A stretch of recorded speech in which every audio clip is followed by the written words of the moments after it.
That joke isn't funny anymore. Available on Amazon and everywhere.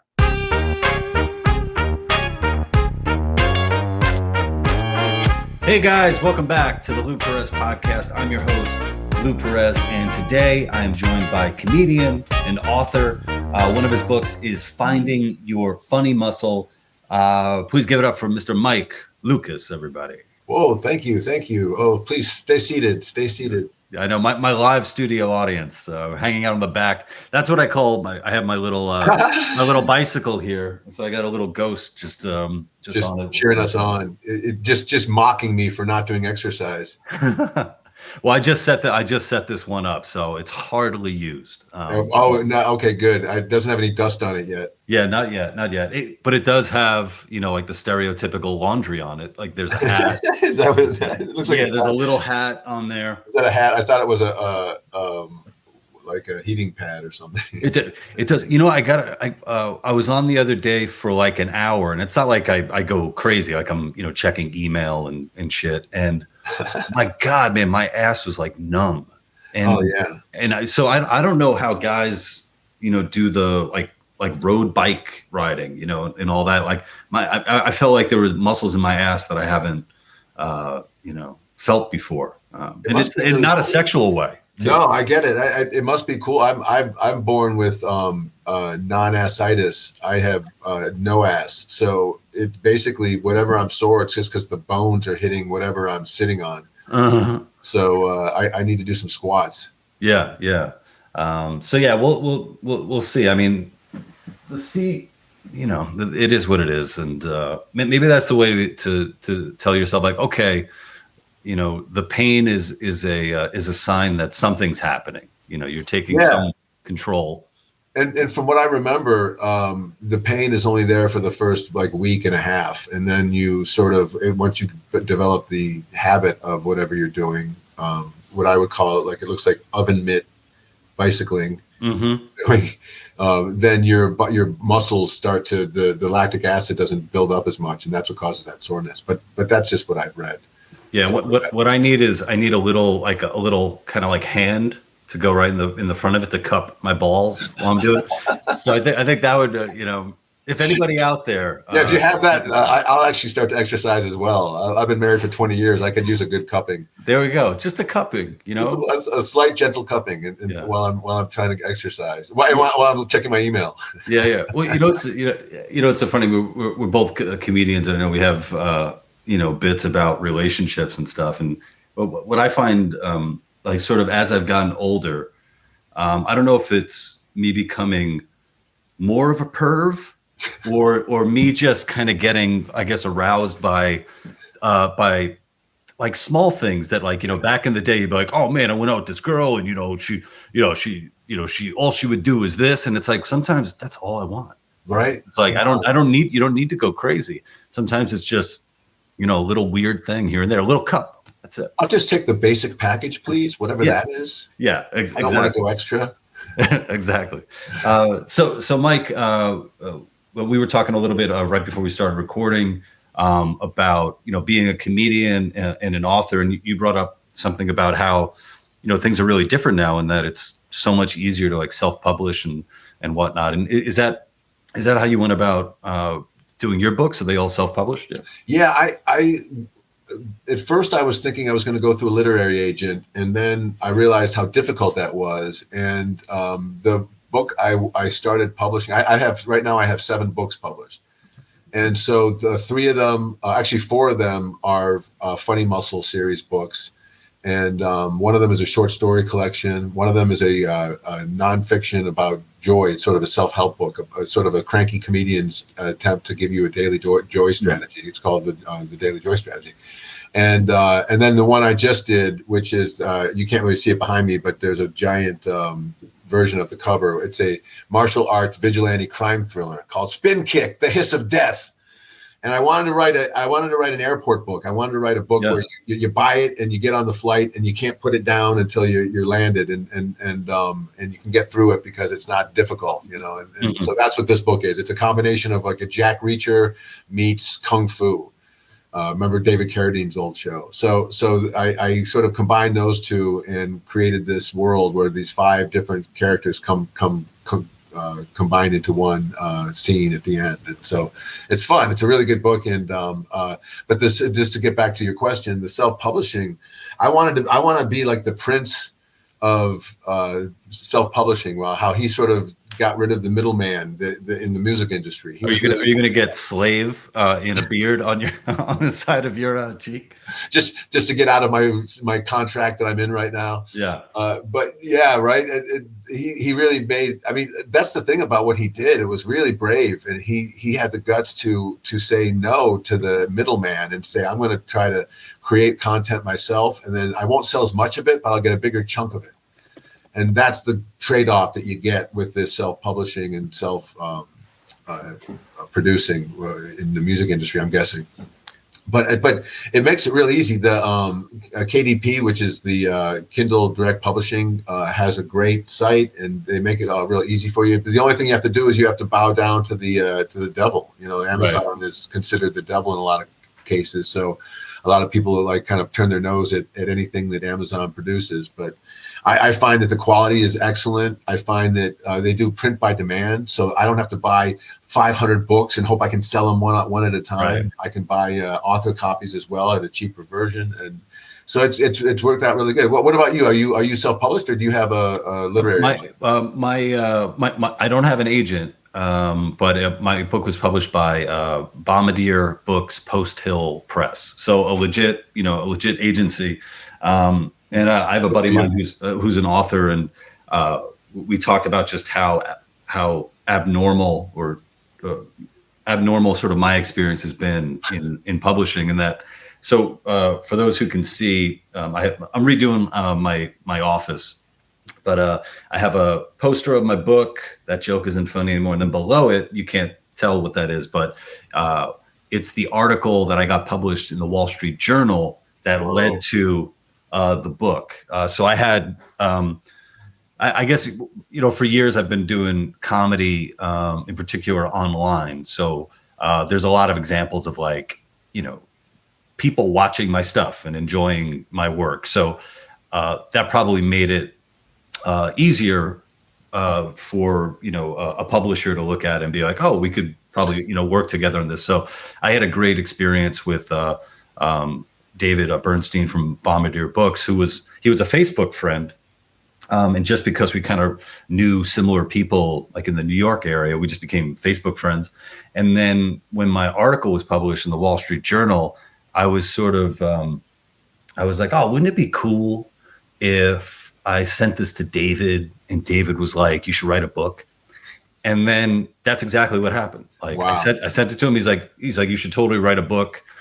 Put together a proposal. I put together a proposal. Everyone was into it, and then it was like, holy shit! Now I have to write a book. Yeah, I forgot that's how they do it a lot of times. You get the idea of a book, and then you present that, and then they say, yes, go ahead and do that. Did they give you an upfront royalty at all, or like a down payment? I don't think I'm allowed. I don't know. I don't think I'm allowed to talk about it yet. Oh yeah, okay. Yeah. So yeah. Just to put that. So my lips are sealed, but I will say that the agreement that we have, I'm very much happy with it.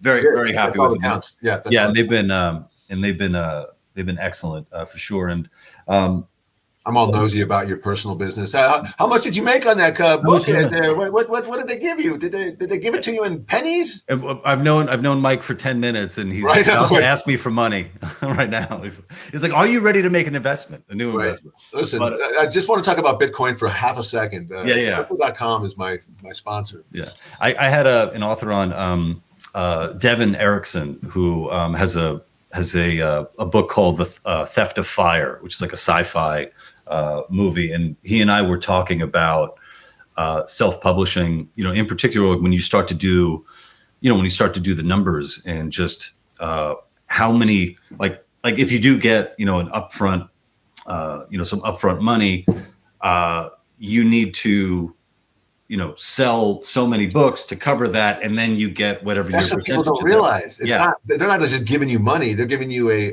they're lending you money off the royalties you're about to make. Yeah, and as far as the people that I've talked to, the authors I've talked to, it's like very often like that's all the money you get. Like you don't make it back. So just as a business, I have no idea how publishing works, but with the self-publishing, he was a big proponent of it because he was saying, like, in, say, for example, in a traditional, published book, you might have to sell, 5,000 copies to just break even. Whereas if you sell 5,000 copies on your own, then it's like you're profiting, immensely. And if you're able to do it. Yeah, and selling books on your own is difficult. And you have to realize, as a self-publisher, you have to do the job of the publisher. You're not just eliminating something from your world. You are taking on those responsibilities. So I'm in charge of finding someone who can do my covers at a level that looked like a good cover, not like my homemade cover. I'm in charge of somebody who's editing my stuff. If I don't have an editor, then I sound like an idiot because I'm too close to the stuff to know what the reader is hearing and reading when I present these words and these ideas and these concepts. And then I have to figure out how to get the book set up in like formatted. There's so many tells of these self-published books is people that don't know how to set up their book, and it looks like a copy paste from a Word doc. Mm-hmm. And that makes somebody who buys a self-published book a little bit bummed out because they feel like they got ripped off a little bit. So I've been very conscious of adopting all those roles. Yeah, and I think I was talking to a friend of mine who he does a lot of ghostwriting and stuff, and one of the things that he had brought up in kind of a turn that the industry has taken is that they have a lot of books that are now starting out as audio books. Like they're starting out there and then going and into a traditional text format, which I think is it's something that I, for me, it's piqued my interest because I was thinking like, oh, maybe there's a way, like, say, like the next book I write, if I write it, I record the audio version, and then if there's a way that I could just sell the audio version and the other version just off of my own site, like a way to go, like kind of like like Louis C.K. Has been selling his specials and stuff like that. And he does his site. It's like, oh, maybe that could be a good investment. Do you have an audio version of your book right now? Yeah, which I recorded independently, which was me as well. Yeah, I have my first two books. I have audio version, and I have audio of my short stories. It took, I don't know how long it took you. It took me. It's hard, dude. And I guess my book kind of clocks out to like 6 hours. And I was working with a friend of mine who's a composer, Scott Hampton. He composed a lot of music on films and shorts that I made. And we were basically working whenever we could get studio time, so it was like here and there. Wow. And I remember it's not just 6 hours. It's all those outtakes and. Oh God. Yeah. And I'm when we first started doing it, we were like listening to it back, and which is just awful because I have like OCD when I write, where I'm constantly rereading lines and stuff like that. So for this, everything just sounded terrible. And then I was like, no, I gotta not do that. We need to like get through it. And there was read this. Oh, it was me. Shoot. Yeah. And there was one day that we were. He got studio space in Brooklyn, and I'm out in New Jersey, and it was a Friday, and I left my house around. I had worked all day from home. Left my house during rush hour. It took me 3 hours to get to Brooklyn, then like another half hour to find parking, and then by the time I got in there, I was just like, "Hey man, I could only like read like." I'm ready to read my stuff now. Yeah. I just wanted to burn everything down. Yeah. In the car to go like 20 minutes worth of a drive. Technically, yeah, like technically, but I used to live in Brooklyn. I used to live in Park Slope, so I know that traffic. It gets crazy. And where are you located now? I'm in Dallas now. We're living in the house my wife grew up in. Oh, it's amazing. Right? It's kind of fun. It's in Dallas. I'm teaching at the Dallas Comedy Club, and cool. I'm teaching stand up there. And I mean, as much as you can teach stand up, it's a gig that you have to do on stage to get any good at. But sometimes it helps to have somebody kind of guide you before you ever do that.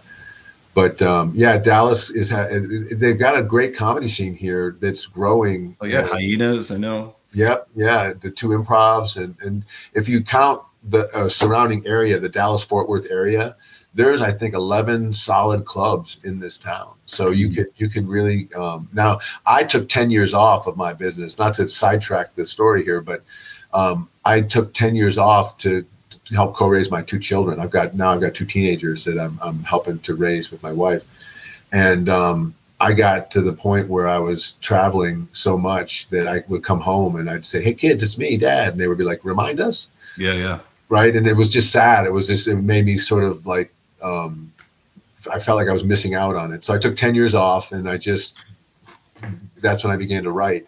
So I started in August to get back on stage doing improv. I'm a Second City alum.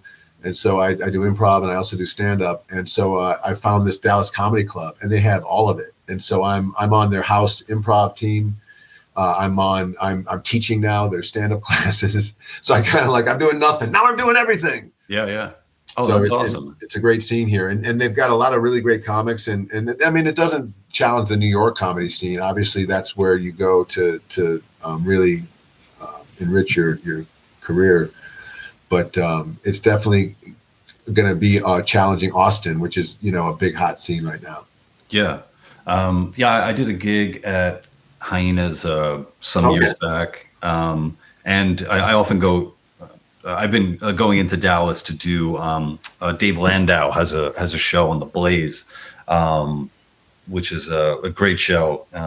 So yeah, I'm looking to do more of that. And it's funny because coming up April, May, and June is when I'm going to be doing a good amount of touring. And in June, in May and June in particular, I'm looking at my calendar, which I have right up above my computer, and I'm like, man, that's I got 3 weeks of real touring, and which is the most that I'll have ever been on the road. And I have two young kids. I have a 5-year-old and a 3-year-old. Oh, you got babies, yeah. Yeah, I got babies, but it's tough, right, to leave them. Yeah. I'm lucky in that I've gotten to do a lot of work from home because I'm a producer and I write and stuff, and so I get to see them way more than I got to see my dad growing up. Right. But still, it's when I do leave, I do miss them immediately. I'm the guy. I get on the plane and I immediately start looking at pictures of my kids who I just saw a couple hours ago. So it'll be a test. It'll be see how I do with it, or maybe I love it so much, Mike, and I'm just you might be this is a great break. I got to get out of here. I got to go. Right. I'm just gone. I've discovered myself again. I'm no longer just Dad. Yeah. I'm Lou. There's a person here. There's a person. I miss you, Lou. I miss Lou. Yeah. Now, do you sell your books after your shows? I try to. Yeah. Do people buy them? I haven't been doing stand up when I've had books. So. Yeah. I think people are heavy to carry around, I bet, Yeah, I usually try to, whatever my back can hold, but I think, especially if you have a good show, I could sell 50 pounds worth of books. Right. if I bomb, there's no fucking way. Right. You're going home with 50 pounds worth of books. Yeah. But if you have a good set, I had a good set over last weekend, and afterwards, people see you for a half hour. They feel like they know you, and they've had a good time with you. So afterwards, they want to come over and talk. And then what I find myself is I've become a better salesman, where it's sort of hey, if you've enjoyed our time, you're going to really enjoy my book. That's great. So yeah, when I do my best to try to sell the merch. I have some stickers that have not been selling well. No one gives a shit about stickers. No, they used to, but that used to be a good one. You know what I used to sell? I had a T-shirt, and on the front of the T-shirt was a silhouette of my head. I have the bald head, right? Yeah. So, and I have a distinct bump on the top, and and so it was a very distinct silhouette, and then it said Mike Lukas up where the eyebrows were.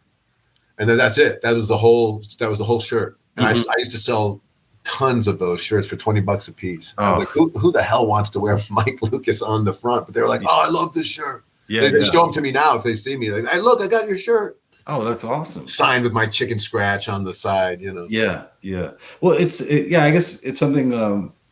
Like getting into comedy. Like I didn't even think like, oh, there's a whole industry of merch. Like I never thought about it either. I mean, I bet there are comedians out there who probably make more in merch than they do the spot. Especially if you're opening. It's happening. Yes, that's happening. And some comics will work the show for free just so they can sell their merch. That's what I've heard. That there are people that do that now. Yeah. I'm like, yeah. What about the jokes? Right. Come on. What about the jokes? That's what my book's about. I don't know that I could sell my book after the show because Finding Your Funny Muscle is a book. It's a methodology for joke writing. And it's something that I wish I had when I was coming up as a comedian. You know how you're taught premise, setup, punchline, and then that's it. You're told that, and then you're said, now go watch a bunch of comics do it and then figure it out. And most of us do because we're hungry for it and we have a natural inclination towards it. But there's a lot of people who are somewhat funny, but they're not into how the comic's mind works. They don't get the transition from making your friends laugh to making strangers laugh, who are paying money. And so this methodology, it first of all, it helps you find your own voice. It finds I call it a comedy lens, which is like your brand. And that's the first step in finding original material, is to figure out, well, who am I and why am I funny? What is it about me that makes me funny that's going to be memorable and it's going to be relatable? And then once you figure that out, I teach the humor blueprint, which is a premise, setup, punchline variation, but it's got a whole bunch of other things that show you what you have to do in order to make those work. Because if you think about it, what we're big experts at misdirection. That's what comedians do. We have a premise that sort of establishes what we're going to talk about, and then we set up a misdirection. That's what the setup does. Is it misdirects the audience into thinking we're going to go a normal way with our story, and then we punchline it because we have a twist. We have something that we have discovered that satisfies that setup, but isn't what is expected. And so that's what I use these 36 humor heightening devices to discover. And so I've got this sort of methodology that you can use, this humor blueprint with these humor heightening devices and your comedy lens. And once you get the vernacular and once you understand how it works, you're able to sit down and actually create material that you can try out in an open mic, or you can try out at your show. You can also format your own material and go, how much of my material is geared towards my own comedy lens, and how much of it is just sort of a corner quipper sort of material that doesn't have any basis to it. And then you can begin to really hone your voice and your brand. Yeah, something that I realized this weekend with that show, and overall went really well. Like I had a good time, and people were coming up to me and sold at least one book, which was nice. But, the pure sign of success. Yeah, but something that I've noticed is I think all of those videos of comedians doing crowd work has made a lot of members of the audience think that's the norm. So I had to deal with. I guess technically they're hecklers. I mean, they were all like nice, like they're part of the. I'm part of the show. I'm helping. Yeah, I'm part of the show. This is great. And there was a point when I literally had to say to the guy, "You're not helping. Like what you just said right now isn't helping." And it's like you're like, I did the setup and then you yelled something out, and it's like, now I can't do my punch because it's not going to surprise people. Yeah, and it's there's a point where it's really important for an audience to know that they just need to shut the fuck up. Like just shut the fuck up. Well, we're so good at making it feel like a conversation. Right. I get why there's a temptation to chime in. I get that, especially like you said, with all the crowd work videos that are on right now. And the only reason those are on social media is because they don't want to burn their material. It's smart. It's a smart move. Exactly. It's mistraining the audiences. Yeah, it's like if I wanted to know about you, I'd say, "Excuse me, sir," and I would ask you a question. Good man who's talking to us on a microphone. I have a question for you. Yeah. That's something where I remember when I first started seeing a lot of those videos, like, I think they first started with like comedian owns heckler. And it's we all love seeing that. We all love seeing a heckler get his ass handed to him. But then it went the other route of like, it's basically comedian has no material. Let me ask the audience what's going on. And what do you want to talk about? Yeah, exactly. Exactly. What's on your mind, you know? Yeah. And then I'll see if I can make that funny in the next 5 minutes instead of writing a joke about it that takes 30 seconds. Yeah. Or I'm going to burn 5 minutes in real life and I'm going to cut it down to 10 seconds. I'm going to get 10 seconds of material out there, you know? Yeah. And it really is mistraining the audiences, and they're confused and thinking that we need them as part of our show. And that's not true. In fact, it's a way better show when they are quiet, because we are one-way conversationalists, experts. Right. That's what we do. That's what part of what I say we have 5 tools as a comedian. You know how like baseball players have 5 tools where they hit, they throw, they hit for power, hit for average. Now I know. Yeah. Well, that's how the scouts judge baseball players. Is they have 5 tools, and if you have all 5 tools, you're considered a valuable prospect. So comedians have 5 tools as well. We're writers, right? And that's what people don't realize is we're expert writers. Like we spend all day writing our material, and we're performers. We have to deliver our material. We have to do it over and over again in a way that seems like it's the first time we've ever done it, right? And we're directors. We have to direct our own show. We have to be the one in charge of where we're walking, where we're talking, how we're doing it, what our themes are, and right. And then the 4th tool is a weird one. We're travelers. You're about to figure out 3 weeks worth of travel. How good are you at traveling? Because if you are not good at traveling, if you don't find your tool, your traveling tool, and becoming an expert at it, you're going to get burned out. The road is going to burn you out, and it's hard to recover from that. Yeah. And then the 5th tool is you're a business person. You're somebody who's in charge of your social media. You're someone who's in charge of your calendar. You're someone who's in charge of your following and your email list and all these things that you have to all of a sudden think about. Your social media presence. That's a 5th tool. And if you're not good at that, but you have to be good at all 5 tools, and then you're an expert comedian. Yeah.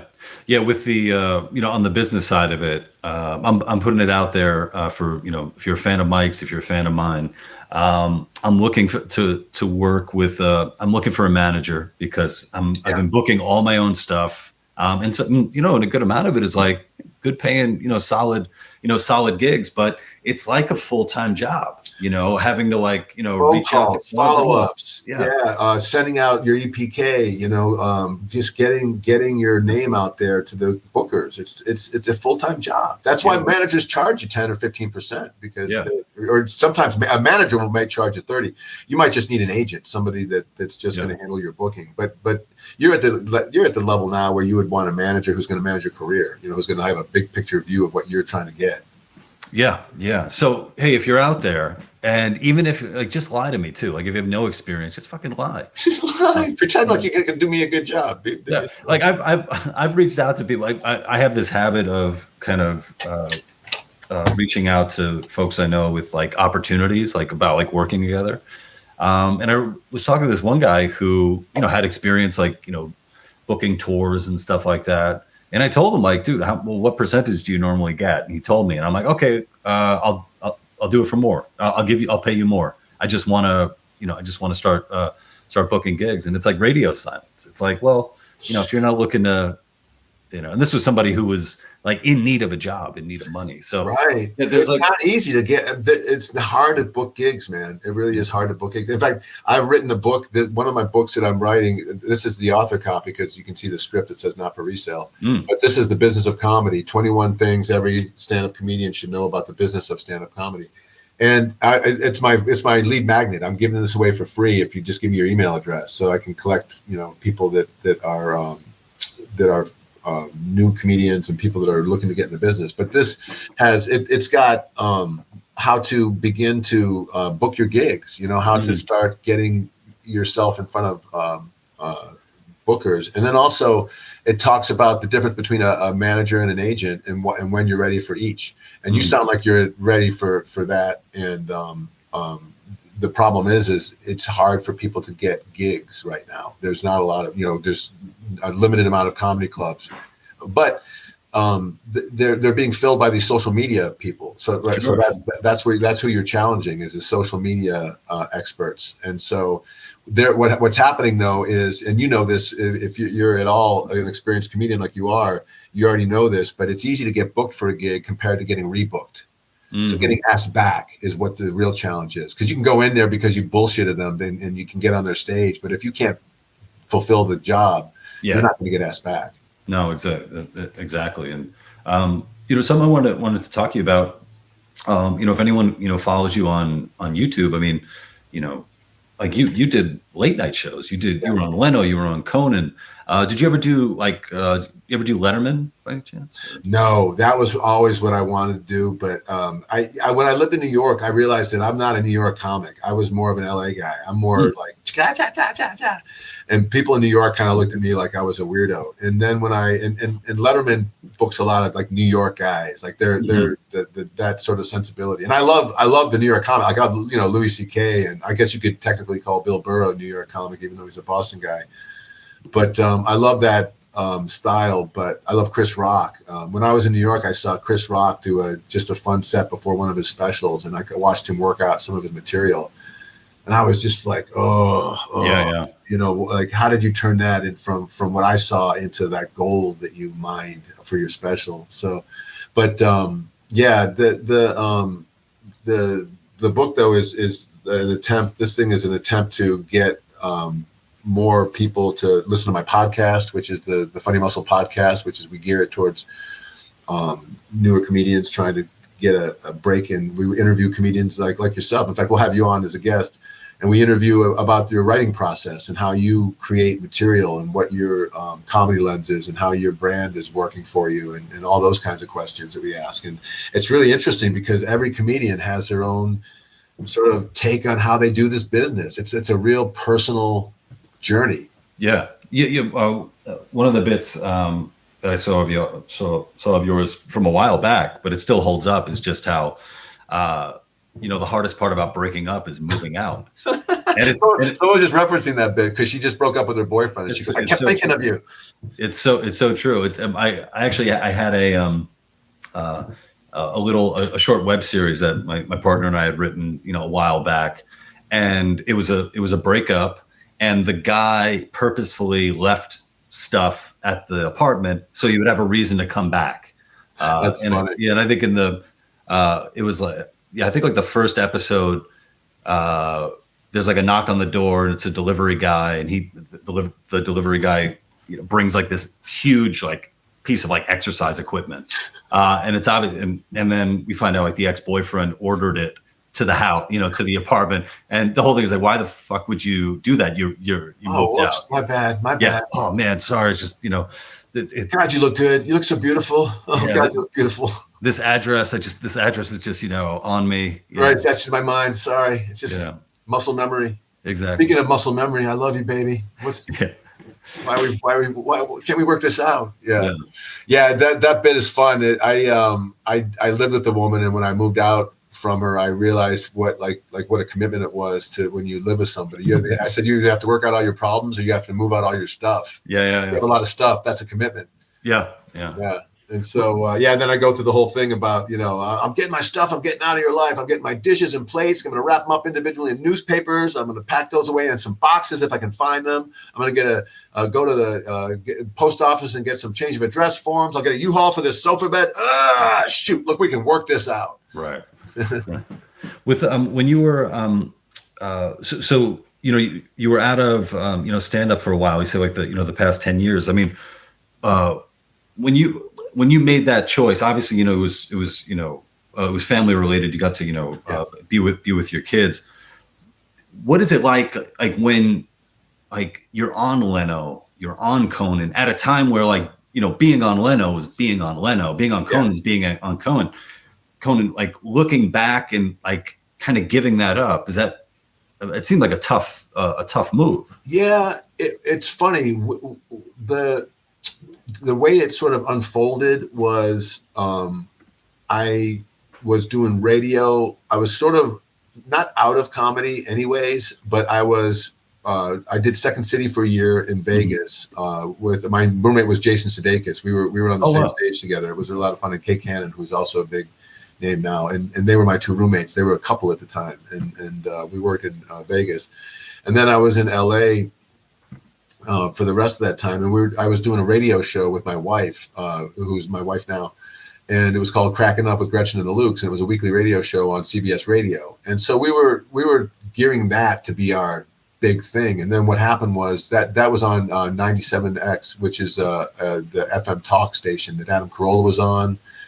And Tom Likas was on that station. And then when the 2008 housing boom or crash happened, right, it was the opposite of a boom. That FM talk format ended. It crashed. And Adam Carolla lost his job. Tom Likas lost his job. That whole station closed. And so we lost our job. And that was right when we found out we were pregnant. Wait. So just a question on that. Did it crash? I mean, were all the radio stations invested in housing? I don't know how the two. Yeah, it's just because everyone lost the money and all the economy crashed, and they didn't have any more money to invest in this FM talk, and it was on its way out anyways. It was struggling, so it was the nail in the coffin, so to speak. And so we ended up having our baby right then, and so we literally had her, and we were living in a garage because we were waiting to move home to Cleveland to get our stuff transferred there. So it was not an easy decision, but it was, and that wasn't even when I decided to quit. That was when I was still making a go at it. I was doing cruise ships. I always said if I do cruise ships, like put a bullet in my head, because that means that things are not going well. But you're just the clubs were kind of drying out, and having those credits was very helpful, and it launched me as a headliner. But I didn't ride that ride. I didn't have a manager at the time, so nobody was there to take those things and formulate them into a bigger picture. And so when I finally decided to hang up the cleats I thought it was for good, but obviously, as a comedian, you can never leave for good. But I was done. I was like, I don't have anything else to prove in this business. I don't really want to, it's a young man's game, and I didn't want to pursue it anymore. I wanted to be a writer. Mm-hmm. And then I just realized, I can do both. Both. Yeah. And then that's when I kind of came to the conclusion. Also, it didn't hurt that my two kids became teenagers, and they were like, "Dad, you need to get out of the house. Jesus Christ, you're here all the time. How are we supposed to sneak a smoke if you're here all the time?" Yeah. Well, as far as comedy being a young man's game, I think in certain respects, for sure. I mean, when I look at the hungry part, the beginning part. Yeah.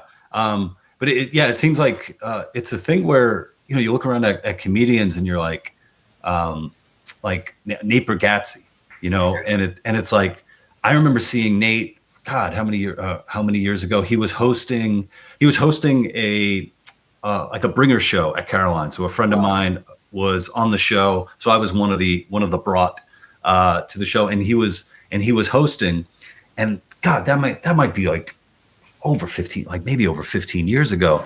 And it's like he just got better and better and better. And you look around, so many of the comedians that are really, making noise and making an impact, they're in their 50s now. And it's exactly, for me, I just turned 43, and I'm looking at it like I'm having so much fun doing stand-up and performing. And then I'm thinking if I keep at this, I'm going to be really good when I'm 50. Like, holy shit. If I could stay healthy. Yeah. And on my feet, right? If you could just keep your body at the same. Yeah, if I could survive, Yeah, and that's what is true. I when I say it's a young man's game, I just mean when you're there's a young mentality that you have to have, where you feel like you are hungry for something. I'm going to go for it, and I'm willing to put up with bullshit to get what I need to get. Because when you're starting in the business, there's a lot of bullshit. There's a lot of waiting. There's a lot of, I thought I was going to get on, I'm not going to get on. There's a lot of, I got bumped by a celebrity, now I got to follow them.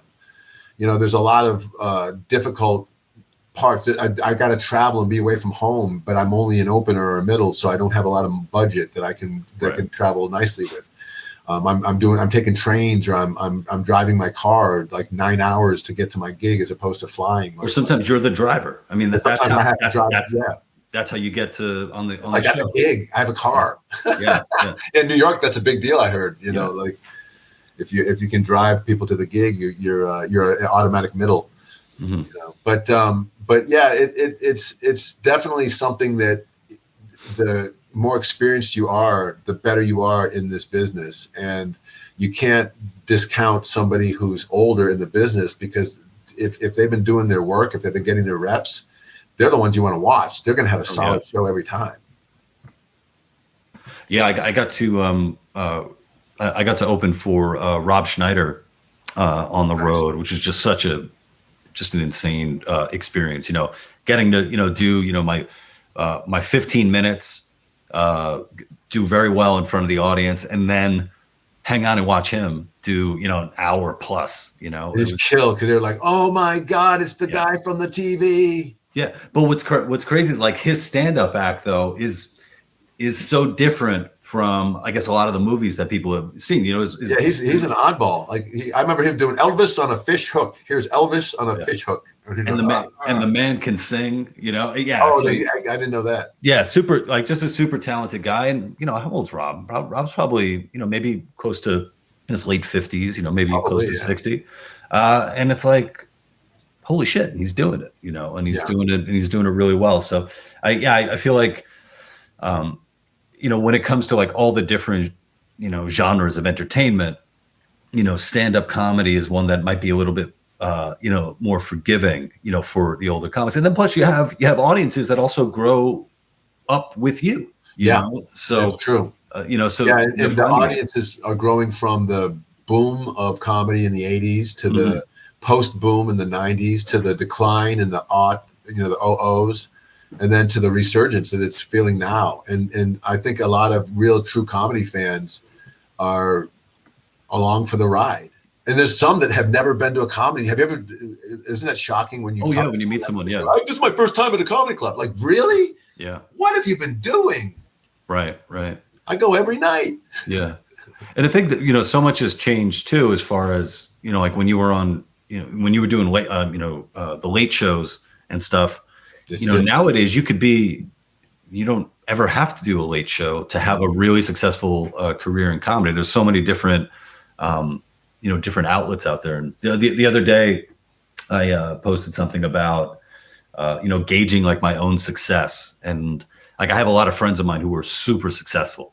And the way that I look at it is like, my super successful friends are either more talented than I am, or if we're just as talented, they're way more likable than I am. Yeah. So I've sort of just accepted wherever I am in my career. It's like, my friend so-and-so is really successful because they're really fucking likable. Like millions of people want to watch this person. Right. And I'm not that guy yet, And then you talk about guys like Nate Bargatze, who's likable and he's also really talented, where he's got both of those skills. But I like to hear your story about him just being a host of a show, because it goes to show you that there's an evolution to this craft. There really is an evolution. Mm-hmm. Watch Bill Burr's evolution of the craft. He's incredible how he's become what he's become.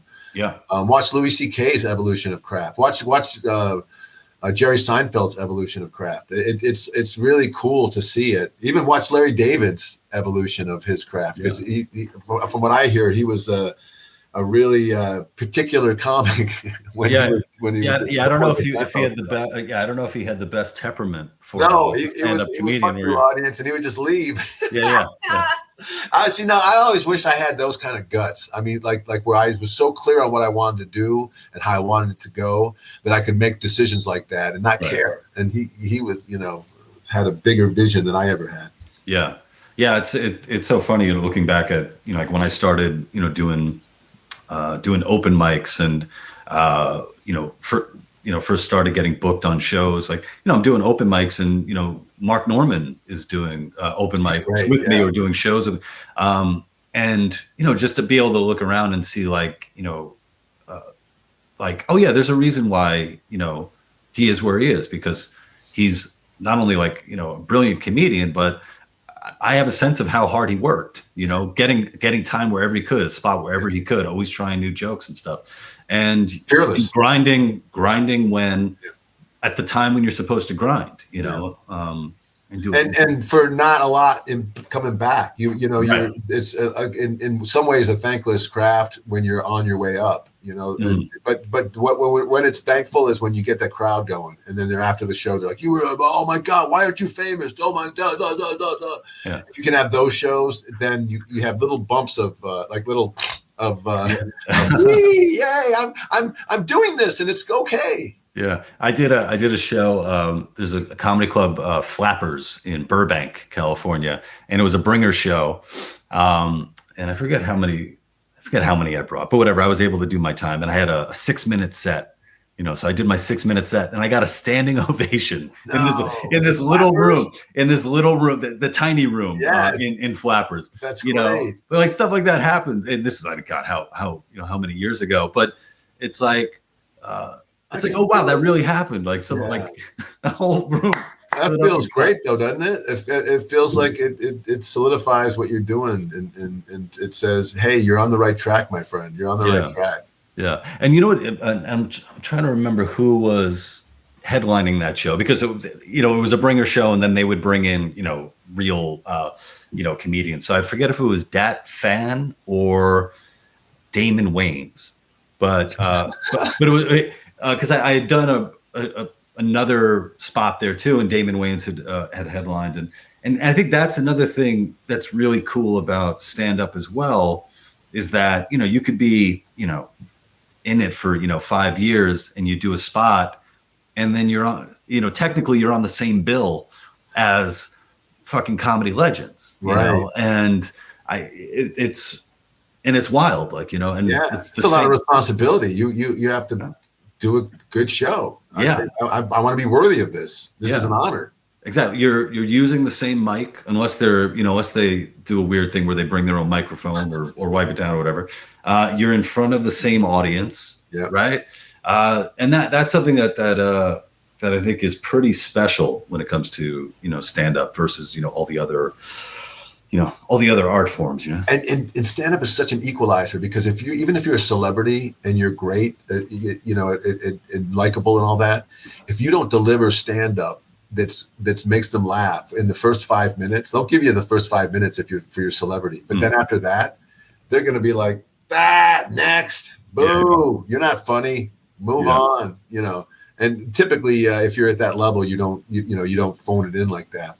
But I've seen it happen where they're not going to give you just automatically. Yeah. So you're getting up Dallas Comedy Club. Where else are you getting up? Are you a regular anywhere else? No, I'm a regular there, and then I'm starting to get into other clubs. Like there's a new club called the Mic Drop. It used to be a different club, and they just changed it, and they've got me booked there for a TGI Tuesday. So that's going to be my first big booking, and then I got a booking in Arkansas with my friend Liz Mooney. We're going to go drive up to Arkansas and do a weekend with one of the dry bar comics. Nice. Are going to be in there. So I'm just slowly working my way in. But I got to be honest, Lou, coming back from 10 years off, it's like I equate it to like if you're on a what are those running treadmill? A treadmill. When you put a treadmill really fast and you're running really fast, you jump off of it. Yeah. Then you look at it and then you try to jump back on it. You're like, ah! That's how I felt coming back from comedy with 10 years off. It's just like I forgot how fast we move. And I forgot how fast your head has to move, how fast the audience expects you to be, how confident they want you to be, and how quickly they can determine if you're. How quickly they can determine if you are at all nervous or scared about what you're doing. And so to get back into the, hey, I'm supposed to be here mode was tough, man. I'm just now getting back there. So I'm now beginning to dedicate myself to getting into more clubs. I have to just start doing sets. Yeah. I'm April through June. Oh, is that your dog? I hope that's my dog. Yeah, that's my dog.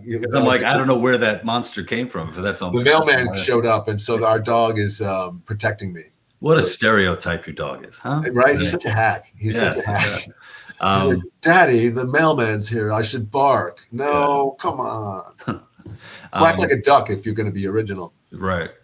I'm going to be, yeah. So I'm doing, something like 20, 22 cities or something like that, which is like, really exciting for me because, a big goal of mine is I, eventually want to be able to say I've performed in every state, in the U.S. and I think there's something to that too that I realized, doing stand up. So, a lot of my career has been putting videos out online on like YouTube and whatnot, and the reach you have. I mean, potentially millions of people, but there is something about just packing people into a room and performing live that I just love, no matter where I do it. And I think there's something, a lot of people, shit on like, oh, flyover states and stuff like that. But I think there's just something so cool about being able to go to even like a small town and having people come out to see you, and to perform for them. I just think it's the bee's knees. It really is, man. It's like, and it's why so many people want to do it, and so why so many people can't, because it's really hard to do. It's hard to make drunk strangers laugh, and that's what we do. We make buzzed strangers laugh, and every one of those people in the audience has made someone else in their life laugh. So every one of those people that you're trying to make laugh has done what you can do. So you have to be that much better than how they do it.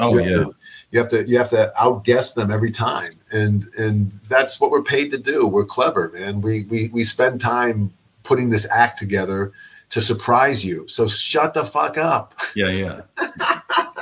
Also, I think I have, what I have going for me as well is that I don't have a drug or alcohol problem. That's helpful, isn't it? I think it's really helpful because I'm looking at like the times when I've been away, even like for like a weekend, and I'm like, oh, thank God I don't do drugs. Like there's no fucking way I would be able to. Well, as someone who's survived that journey, it really is a interruption. That's what I teach my students is don't get drunk or don't be loaded or drugged up before you do your set, because if you, God forbid, do well, then you're going to think that you have to be in that state of mind every time you want to perform. So go at it. I say raw dog it, man. You got to raw dog it. And that's what we're doing. We're raw dogging life. What was your, not drug of choice, but maybe the drug that chose you? Like I basically alcohol. I was a big drinker. I'm California sober right now, so I'm off of everything except for weed. And I've never heard California. I knew that's new. I never heard it, but I knew exactly what you meant once you said it. Yeah. Yeah, and it's weird, man, because alcohol, weekends are made for Michelob, Cuervo is ready for a shot to celebrate your victories. And there's all this mental programming that's being done to reward yourself with liquor. And so I just stopped. It stopped being fun for me. And I never got too bad. I only went to jail for 2 days in a row because I chugged a bunch of Crown Royal and got caught in an airport with a one pill on me that wasn't even mine. And once you hit that level, you realize, you know what, this isn't doing me any good. This isn't really helping me. So it didn't take me, like, I didn't quit drinking right after that, but that was definitely I wrote an article about it too. I do a lot of blogging, so I wrote an article about my time in jail. So it was kind of fun to I think everyone needs that experience because it self-corrects you if you're smart. You're like, I don't ever want to do that again. That was not enjoyable. Well, I think one of the dangerous things about being a comedian and having an addiction is that, everything is material for a comedian. And sometimes the best material comes from like you having to spend 2 days in jail. Because I bet at some point you're like, man, I should have just swallowed that fucking thing. Had you known what's funny is I didn't know it was in my bag. It had fallen and it had just gotten in there and it was underneath. So the only way they found it was because there was a dog must have searched it because I was looking for it. So, had I found it, I would have swallowed it. Yeah, I know. So the lesson there, Mike, isn't like Mike should have given up drinking. It's like, no, Mike should be a lot more, on top of his shit. And I have an inventory problem, not an abuse problem. Exactly. You're a failed stock boy, as opposed to an alcoholic. That's so funny. Yeah. I often find that the comedians telling these these stories and like, I've been sober for 5 years and here's this story, here's my rock bottom moment. Yeah. And it's like, oh, it sounds like you kind of enjoy telling that story too. Like, it was a blast. I enjoyed every moment of my ride, and I don't regret any of it. I just know that now it's a different ride, and I have to figure out what this new ride is. And I like this new ride. I really do. I think it's fun. I think I like being fresh. I like not being tired all the time. I like, not being depressed. Like the alcohol has a real big up and down mood thing for me. And so, it was funny. I arrive into town, doing Tuesday through Sunday shows, and I would drink Tuesday through Thursday and have a blast. And then by Friday, my depression would hit in, and I'm doing all my biggest shows. And then I'm like, hey, everybody, what's going on? So it doesn't work well for me. So it became history. And it wasn't that hard. Once I realized that it wasn't working for me anymore, I was able to quit pretty easily. Yeah. Yeah. I had like sort of, I just turned 43 and, went to get like, my physical and blood work and all that, and found out that, my cholesterol was way higher than I thought it was going to be. Yeah. And then I looked back at, like my test results from, like 3 years ago. And it's like 3 years ago, I was 20 to 25 pounds heavier. I had like a legit panic attack. It was around the time that those are awful. Yeah. It was around the time my book was coming out. So I was just not working out, not eating right, not exercising, all that. And wouldn't you know, my cholesterol was better. So here I am thinking I'm getting my shit together. I'm getting all healthy. And my shit is worse. And then I reached out to, family members, a brother of mine, my younger brother, who used to be a smoker, big boozer, ate whatever he wanted, was, overweight and all that. And this motherfucker has like the same cholesterol as me. And I'm like, it's how you figure, right? How? Yeah. It doesn't matter. And my wife is convinced that it's your relationship with the food and the substances that determine whether or not how your body processes it. And if you have guilt while you're doing it, and if you have negative thoughts about it, it's a different journey than if you're positively smoking your cigarettes or positively doing your shots. But I can't have a positive attitude about any of that anymore. So, and it's fine. It's fine. It's I once in a while I'll have a moment where I'm like, wouldn't that be nice to do one of those shots that they're doing right there? Right. Yeah. And then I just forward it in my head. What does that mean? How is it going to go down? What's it going to be like? And then I'm like, ugh. Yeah. Nope. Yeah. With me and the cholesterol stuff, I noticed the note from 3 years ago on my file. It was like, we recommend you stay away from red meat. And I'm like, I doubled up on. So I'm like, at least that makes sense. All right. I, decided to eat a fucking steak a day. But Mike, what's it called? I think I kept you for a while. I've enjoyed this is great, man. I love talking shop, man. I'm a comedy geek. I love this stuff, and I love that you are also a comedian and author, and you have a lot of insights on this whole journey. So this has been a blast. Yeah, man. Well, I appreciate it. Well, I want everybody to go to Amazon. The author is Mike Lukas. He has a ton of books out there, a whole series on finding your funny muscle, the Daily Joy Strategy. And then he has what sounds like a fun Kung Fu book. I would love if you have a book like Finding the Joy in Kung Fu. It's just bringing laughter to ass kicking. And, right. The joy of ass kicking. That's a good one. I like that. Right. So Mike, thank you so much. Thank you, Lou. I appreciate it, man. And best of luck with your journey too, man. I hope your book sells 1 billion copies, man. Thank you.